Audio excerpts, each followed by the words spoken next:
Maggi तांग होमसी तगिंग असी भौदा लाइबसिदा अखोय मयाम के हिंगबगी हक कदाई चखरगे अखोय की आईडीपी सिंह इंडिया की सिटीजन न मसागी मयुमदा लिसिंग हुमफु हुमद्रा हेनमना मसागी मयुमदा चाही अनी ग मखाई लैबा फंगदबा मालेंगी करम लेंगाक अमना मसागी प्रजादा तोरंगदगे मदु अखोय की मणिपुर इंडिया न चथे अन पालिबा इंडिया की लेंगाक से अखोय की सरुक यावरिब्रा अखोय की डेमोक्रेटिक राइट फंगिब्रा अखोय की सिटीजन की राइट से पीरिब्रा पीदब्रा हाइब्रा ngasi de अखोय इंडिया दा ngasi की मियाम सिन हंगदबन हाइबा वाफम असिदा मोइना मतिक चाबा पाखुम पीबा ngamda targadi अखोय जी इंडियन नमा ओइरिब्रा हाइबा वाहंग से हंगनबा अखोय खुदिमक सेम सारगा लेगदबने इंडिया के प्रेसिडेंट ना ngarang nahan haukiba इंडिया की पार्लियामेंट सेशन की वाहु दोक पीबा मतमदा मणिपुर की इरांगी मतंगदा वाही म पंदबसिना मणिपुर की लमसे इंडिया की मैप त यावरिब्रा यावदब्रा हाइबसे इंडिया की प्रेसिडेंट हंगदबा यारोय मणिपुर ना ngasi लांजेनरी बसे इंडिया की प्रजा नतब्रा अखोय की हक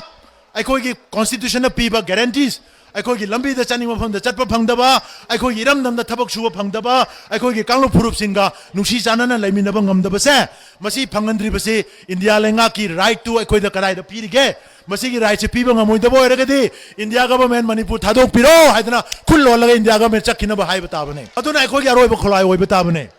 अदुना तदना हौजी अखोय मियामना खनबा मियाम की मिहुत की अदुम लबा लेबम थोकबा पॉपुलर गवर्नमेंट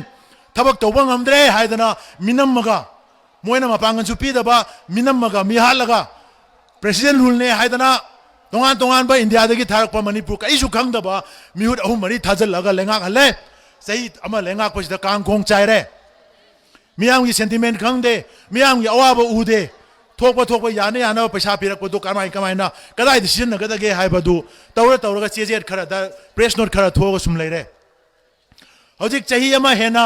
मियाम की हिंग रिप्रेजेंटेशन की एक अखोय की सिटीजन की राइट पुनमक अदु चाही म सस्पेंड तौरगा मल्लगा थम फौबदा इरांग लाक्सन ngamद्रगदी मखा ताना अदुम लबा दिल्ली की एडमिनिस्ट्रेशन से हनबिग्रो अखोय मियाम की लेंगाकना अखोय लेंगाक ननब होना जगे हाबसे अखोय मियाम न खोला ओइन लाउ ताबने अखोय की सिटीजन की राइट इंडिया गवर्नमेंट सुमाइना मल्लगा थंबे यारोय मियोय लाख कुंथा मंगा की human rights gross and persistent violation of human rights मसी हुजे हंदक्ति अखोय मालेंगी इंटरनेशनल फोरम दसु इंडियाना मसागी प्रजा ला कुंथ्रा मंगागी ह्यूमन राइट्स सही अनि मखाई मल्लगा थमे हाइबसे अखोय खंगन बताबने अखोय हाइ बताबने अदना इंडियाना चथरिबा मणिपुर मियाम द चथरिबा मियोर मिनै डिस्क्रिमिनेशन अमरि ह्यूमन राइट्स वायोलेशन से मसी लेपु हाइबसे ngasiगी मियाम की खोंगचत असिना पाउजेल पिगदबने अदना इरोय लोइबदा अइना थमजनिंगबसे इंग सोक लिसिंग अमगा चमापन हुमफुगा माथोइदगी अखोय माइकेल थमंबा दुमाइना Burma Kuki refugee association Manipur हाइदना एसोसिएशन बव साम सेमगा लेरमबा बर्मा दगी चेलकपा रिफ्यूजी इमुंग लिसिंग अमगा चमा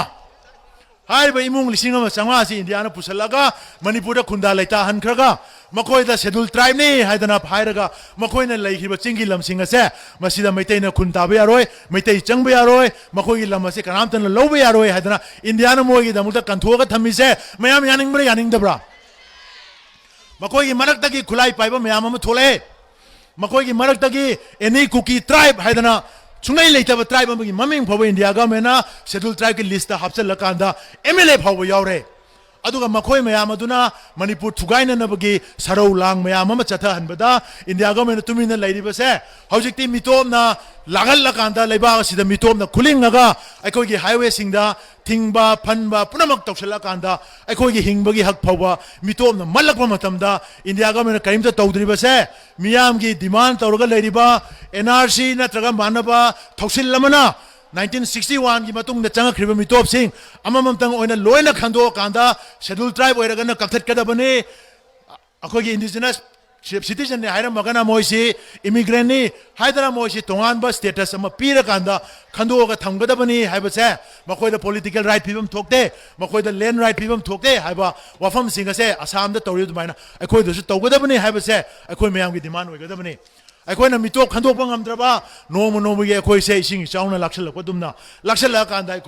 अखोइ तुमबा ngaइबो इन थोकनी अदुना एनआरसी नत्रगा मानबा थौसिलमा इंडिया गवर्नमेंट तौदना अतोप मखल अमतगी डिलिमिटेशन खंगदे अखोइगी तोंगान तोंगानबा मखल अमतगी डेमोग्राफी गा मरी लेनबा थौसिल अमत तौबा यारोय हाइबसे अखोइ मियामगी खोला ओइमिनरसे मियाम यानिंगब्रा यानिंगदब्रा